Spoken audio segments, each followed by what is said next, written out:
Wabarakatuh. Sebelumnya perkenalkan, nama saya Vela Lalida Marwati. Nah, di sini saya akan mempresentasikan hasil dari pengabdian masyarakat saya yang berjudul Pembuatan Aromaterapi Herbal dalam Manajemen Stres selama masa pandemi.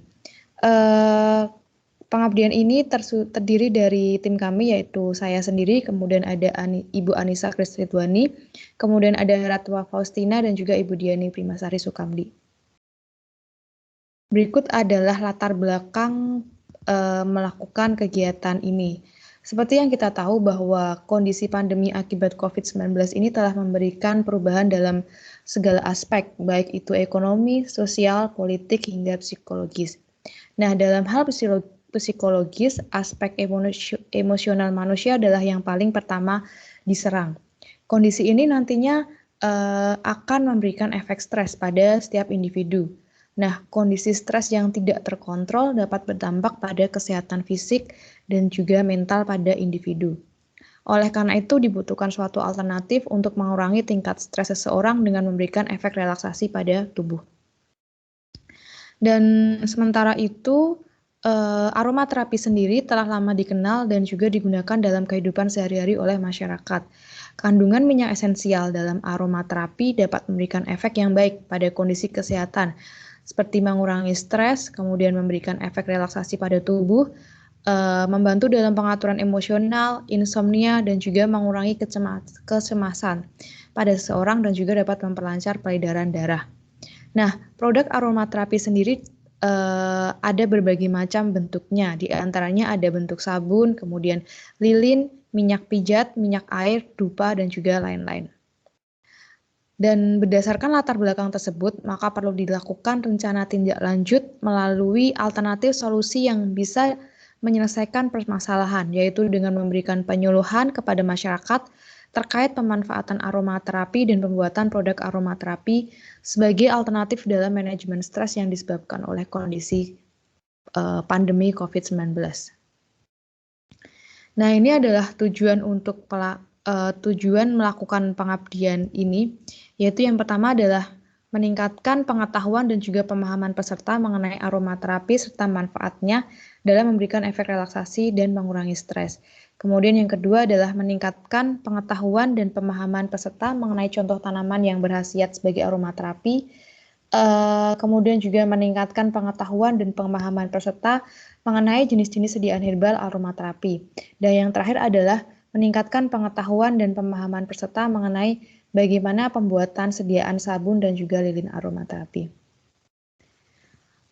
Selanjutnya adalah metode penelitian. Pada pengabdian ini dilakukan terdiri dari beberapa tahap. Yang pertama adalah pretest. Jadi di awal kegiatan dilakukan pretest terlebih dahulu sebelum materi disampaikan oleh narasumber. Kemudian yang kedua, setelah dilakukan pretest, selanjutnya adalah penyuluhan terkait pemanfaatan aromaterapi dalam manajemen stres. Nah, metode yang digunakan adalah ceramah melalui platform Zoom.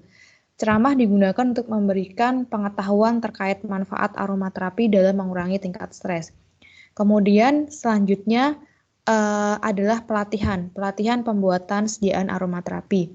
Nah, metode yang digunakan adalah metode demonstrasi dengan menggunakan video dan produk aromaterapi yang dibuat adalah lilin dan juga sabun. Kemudian selanjutnya adalah sesi diskusi dan yang terakhir adalah post-test di akhir kegiatan. Dan ini adalah hasil dari penelitian ini. Ya, dari hasil pretest dan post-test diketahui bahwa terdapat peningkatan pengetahuan responden terkait aromaterapi dilihat melalui hasil pretest dan post-test. Kalau dari hasil pretest diketahui bahwa 77% responden memiliki tingkat pengetahuan yang baik dan 23% responden memiliki tingkat pengetahuan yang sedang. Sementara itu pada hasil post-test diketahui bahwa 95% responden memiliki tingkat pengetahuan yang baik dan 5% responden memiliki tingkat pengetahuan yang sedang. Sehingga dapat disimpulkan bahwa terdapat peningkatan pengetahuan responden terkait aromaterapi dari pretest dan post-test. Nah, Aromaterapi sendiri merupakan minyak esensial yang diperoleh dari proses ekstraksi suatu tanaman. Kandungan minyak esensial di dalam aromaterapi dapat memberikan ketenangan dan juga kenyamanan bagi penggunanya. Ada beberapa tanaman yang dapat dimanfaatkan sebagai aromaterapi seperti lavender, peppermint, mawar, serai, chamomile, melati, dan juga rosemary. Sementara itu, metode penggunaan aromaterapi juga berbagai macam, bisa digunakan secara inhalasi, kemudian pijat aromaterapi, sauna, dan lain sebagainya. Nah, ini adalah bahan baku pembuatan lilin. Bahan dasarnya adalah wax. Jadi ada beberapa macam bahan baku untuk pembuatan lilin atau ini adalah basisnya. Yang pertama adalah paraffin wax, kemudian soy wax, beeswax, palm wax, ataupun gel wax. Dan dalam pengabdian ini basis utama yang digunakan adalah soy wax. Soy wax memiliki beberapa kelebihan dibandingkan dengan basis yang lainnya. Di antaranya adalah menghasilkan asap yang non-toksik dan juga ramah lingkungan. Kemudian lilin terbakar 50% lebih lama dibandingkan dengan basis yang lainnya. Nah, berikut adalah formulasi dari sediaan lilin selain dari basis wax tadi. Jadi ada minyak kelapa, pewarna lilin, dan juga minyak esensial aromaterapi.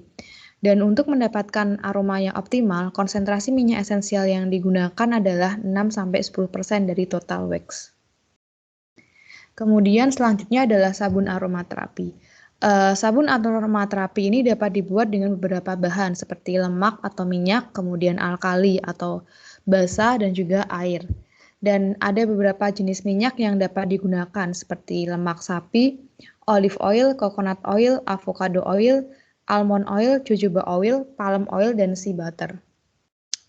Dan untuk konsentrasi minyak esensial yang digunakan itu berbeda antara sabun wajah dan juga sabun badan. Untuk sabun wajah, konsentrasi minyak aromaterapi yang dapat digunakan adalah berkisar 1% sampai 2% dari total sabun. Sementara untuk badan, konsentrasi minyak aromaterapi yang dapat digunakan adalah 2% sampai 3% dari total sabun. Hal ini terkait dari sifat iritatif minyak esensial. Dan seperti yang kita tahu bahwa kulit wajah memiliki tingkat sensitivitas yang lebih tinggi dibandingkan dengan kulit bagian tubuh lainnya. Nah, berikut adalah kesimpulan dari kegiatan ini. Berdasarkan hasil kegiatan dapat disimpulkan bahwa peserta cukup antusias dalam mengikuti kegiatan ini dan terdapat peningkatan pengetahuan terkait aromaterapi dan pemanfaatannya dari hasil pretest dan posttest. Dan demikian untuk hasil penelitian dari pengabdian ini. Demikian dari saya, kurang lebihnya mohon maaf. Wassalamualaikum warahmatullahi wabarakatuh.